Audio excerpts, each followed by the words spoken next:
Hailing from University College Dublin, our team consists of architects and engineers. Our project features a library building centrally located in São Paulo, built for comfort, energy efficiency, and sustainability.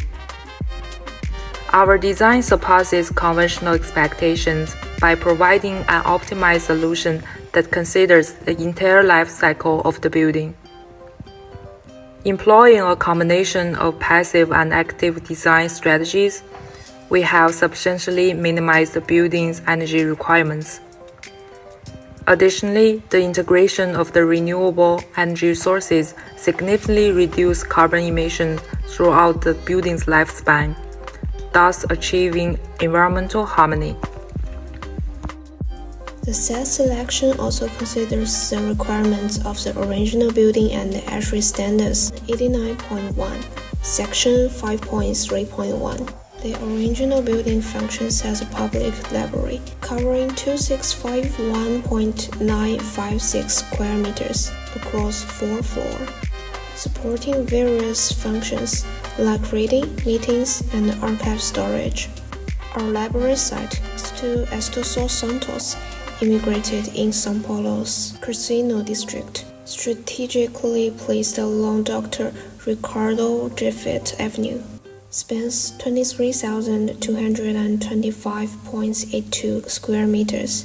This location was chosen considering geographical and traffic conditions among potential sites, ensure accessibility for local residents, like commuter rail, light rail, subway, and bike path. For our weather analysis, São Paulo exhibits a humid subtropical climate without a dry season, falling within ASHRAE climate zone 3. The city's climate is characterized by warm summers and mild winters, with February as the warmest month, averaging 27.29 degrees Celsius, and July as the coldest, averaging 13 degrees Celsius. Rainfall is prevalent, particularly from October through March, with an annual average of 85.44 millimeters. The avenue wind rose indicates prevailing winds from 315 degrees and 135 degrees, with wind speeds typically ranging from 0.5 meters per second to 5.5 meters per second. This pattern presents an opportunity to harness wind energy via turbines. Additionally, the psychometric chart suggests the feasibility of free cooling on certain days.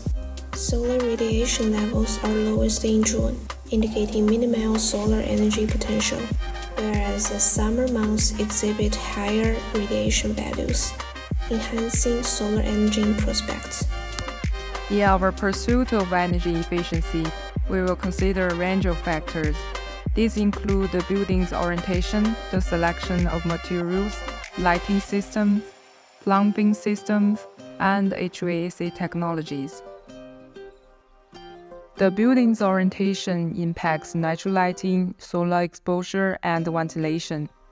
By strategically aligning the building, we aim to minimize overall energy consumption while ensuring a pleasant indoor visual environment. Our detailed calculations and simulations suggest that the building should be orientated between 1 degree and 45 degrees, with the optimal angle being 20 degrees. The materials selected for this building adhere to the recommended U values and thermal mass according to ASHRAE standards, significantly reducing cooling energy requirements. For fenestration, window and door frames has been engineered to minimize thermal bridging, thereby reducing heat transfer and energy consumption. We are incorporating low-E glass with feature lower emissivity to further enhance thermal efficiency. Lumen requirements are customized to the distinct functions of each space, aligning with the ASHRAE 90.1 standard. Our energy-efficient lighting strategy includes the use of high-efficiency LED fixtures, integration of ambient and task lighting, and the maximization of natural daylight. We plan to implement different LED lights for all areas. LED usage is projected to reduce energy consumption by approximately 85% compared to traditional lighting methods. For library reading spaces, we employ an integrated lighting system that combines ambient and individual task lighting. This system not only enhances visual comfort, but also allows for personalized lighting control, conserving energy in unneeded areas. Our library's daylighting strategy is aligned with seasonal solar patterns. In the winter months, natural daylight is sufficient from 9 a.m. to 3 p.m. During the summer period, extended daylight from 9 a.m. to 5 p.m. We have also modified the building's architectural design by incorporating additional windows in the basement and other areas of the structure. These alterations enhance the utilization of daylighting control strategies throughout the facility, expanding the daylight exposed areas from 49% to 64%. In our selection for HVAC system, we prioritize both lifecycle cost and energy efficiency. We compared various solutions and opted for a geothermal heat pump, complemented by a whole building VAV air system. In selecting the HVAC distribution system, we opt for an all-air VAV system. This choice was driven by three key factors: the high humidity of Sao Paulo's climate, the need to ensure air quality, and the ability of VAV box to adjust airflow based on the carbon dioxide and temperature sensor readings, thereby maintaining a comfortable environment for users. For ventilation, we choose an indoor VAV unit, which will not only maximize roof space for solar panels, but also minimize visual impact. Moreover, to ensure the indoor air quality, we use air filter and UV LEDs in the centralized air processing unit to improve the air quality.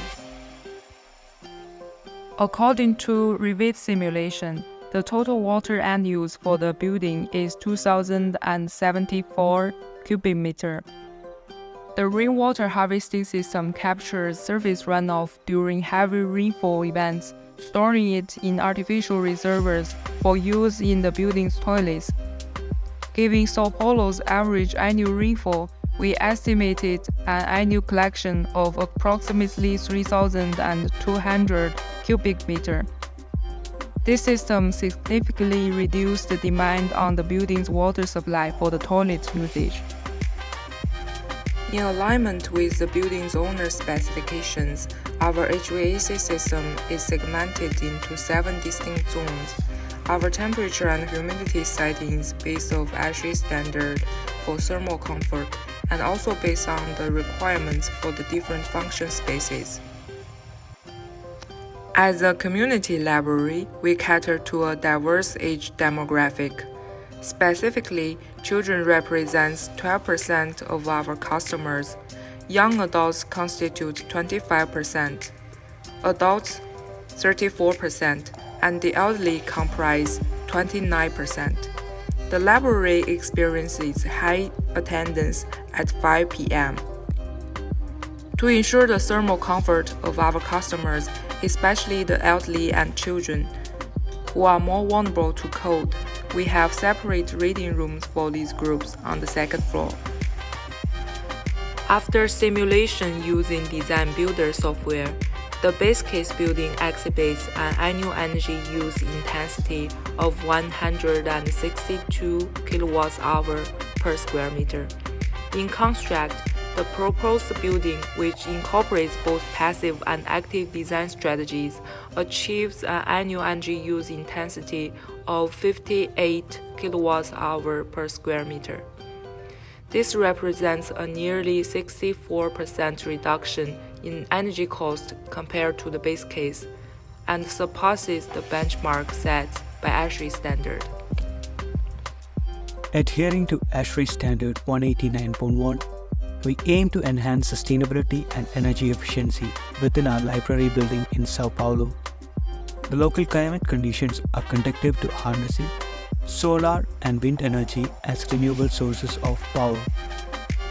For solar energy component, we have allocated 43 arrays of solar panel, accounting for 80% of the total roof area and the left side corridor. After evaluating the building's annual energy consumption and available roof space. In addition to solar panels, we have incorporated 10 wind turbines into our energy system. The system design was refined through optimization simulation using Homer software. Our approach to renewable energy solutions employs the PEDF methodology, which integrates solar photovoltaic system, energy storage, direct current technology, and flexibility mechanism. The selected optimal system operates efficiently with an average wind speed of 2.5 meter per second with 1.2% of renewable output from wind and 98.8% from PV, achieving a levelized cost of energy of 1.1 kilowatt per hour. Remarkably, with a renewable fraction of 100%, our model predicts an excess electricity production of 385.5 megawatt hour annually, which is 74.3% above ASHRAE standard in 90.1. We conducted a comprehensive life cycle assessment for the library building, encompassing all stages for the material extraction and construction to operation. The operational lifespan of the building is issued to be 15 years for the proposal for this simulation. This study selects the CML 2002 method and ISO 14044 and ISO 14040, which are internationally accepted LCA standards. The data come from the Eco-Invent datasheet and the Industrial report. The baseline library building emits 25,866 tons of CO2 equivalents, approximately 41.75 kg CO2 equivalents per meter square per year, with 95% stemming from electricity use during the operational stage. By optimizing the passive design, we achieved a 63.92% reduction in annual energy consumption, saving about 15,752.76 tons of CO2 emissions. Additionally, integrating renewable energy solutions such as wind turbines and solar panels through the PEDF method, which include solar photovoltaic, energy storage, direct current, and flexibility, reduced the annual emissions by a further 356,756 kg. The carbon payback period for these solutions is about 1.9 months, and with a local electricity rate of $0.1 per kilowatt hour, the economic payback period is approximately 4.9 years. In planning for future operations, we are committed to ensure the safety and efficiency of our library building. To this end, we have implemented a comprehensive fire safety monitoring system and an energy management system. These systems are designed to optimize building efficiency and ensure that operational standards meet the highest benchmark of safety and sustainability. In summary, our design incorporates both passive and active strategies to enhance sustainability and occupant comfort. Passively, we optimize building orientation, envelope, and materials, harness daylighting, and utilize rainwater harvesting. Actively, we employ an energy-efficient HVAC system, energy-efficient LED lighting, and a water-saving plumbing system. This combined approach results in a remarkable 64% reduction in the energy use intensity for the building. We prioritize comfort and safety by adhering to ASHRAE standard for acoustic, comfort, lighting, and thermal conditions. For renewable energy, we integrate solar panels, wind turbines, and battery storage, achieving a 100% renewable energy supply. The battery serves dual purpose, including car charging. Our approach considers the entire life cycle of the library building, paving the way to a brighter and greener future in São Paulo.